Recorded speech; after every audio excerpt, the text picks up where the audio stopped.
Hi and welcome back to Video Conferencing with a Mixer. In episode 4, I'm going to be talking about the actual shopping list, what do you actually need to get going. So what I'll do first of all though is just give you a quick recap of what the actual equipment is that I've been using. So let's just have a look at it. So in the middle we've got the mixer, and then we've got the cameras. So I've got the 3 cameras. You can have the other inputs, so like laptop and iPad, whatever else you want. Microphones, take your pick.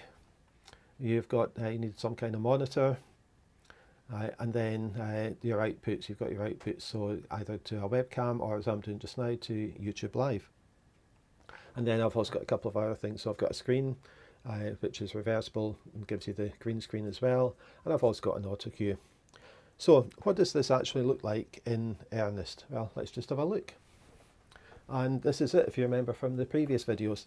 The setup, the different screens, mixer in the middle, cameras, etc, etc. So what does this actually cost though? Let's just have a wee look at that. So let me jump on to this one and go through the cost. Now, I said at the beginning you might be surprised, and the total cost to get underway is just over £500, 556 just to be exact at today's prices. And what that gets you is, it gets you the baby mixer, which is enough to get you going and do lots of stuff with it. It gets you one half decent, I use the Panasonic, but half decent camcorder. It gets you a wireless microphone, and it also gets you the proper cable that you need to connect your ATM Mini to your laptop to do webcam stuff. So that's it, £500 odd. You might want to, as I actually did, just go up a wee bit higher at the beginning, and if you can stretch to just under £1,000, that gets you the next level up ATM Mini, which is the Pro, and that's got a lot more functionality that comes out the box. It also gets you 2 cameras, which then allows you to change position. It allows you to use one as a document camera and so on. So it gives you a lot more flexibility. But you still can get away with, or you can use the same microphone, you can use the same cable.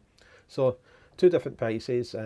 My recommendation would be, if you can stretch, to go for the ATM Mini Pro.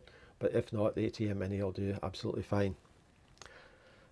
The other thing that I've been, a couple of people have asked me about is, how did I actually get here? Because clearly you saw from the other picture, I've got quite a lot of equipment. I didn't buy it all at one time. I bought it as I needed it, as I felt it would be useful. So just take a minute to go through my journey. And started off with, obviously, just with the laptop, doing sort of like video conferencing with that. I then wanted a better camera, so I got the Zoom one. I wanted a better microphone, so I got the Rode NT USB one. I got a tripod, just a cheap tripod to stick the camera on.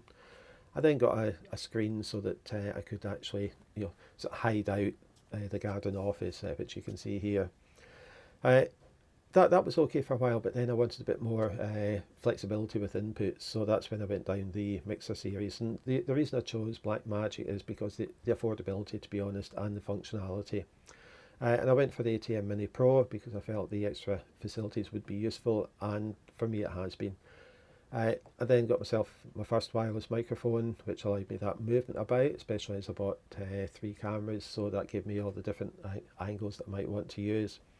I upgraded my microphone, so I've now got Sennheiser as well.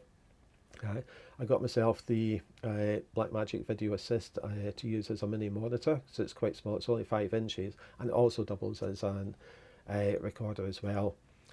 I then got myself an auto cue, which perhaps I should have been using today, but never mind. And what the auto cue, you can either use it to read off a script, or you can just use it as an aide-memoire, and it's that through the lens.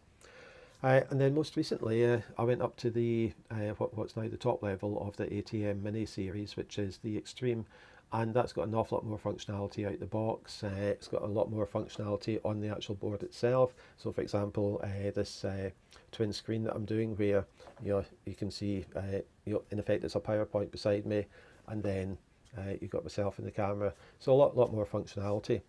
So that is really it. So hope you find it useful. Hope you've maybe thought that maybe you can actually afford it, because it can really enhance your video conferencing ability and sort of creativity. So I'll say thank you all very much, and I'll be doing some more videos just around actually using the stuff in earnest, so do keep tuned. Okay, thank you.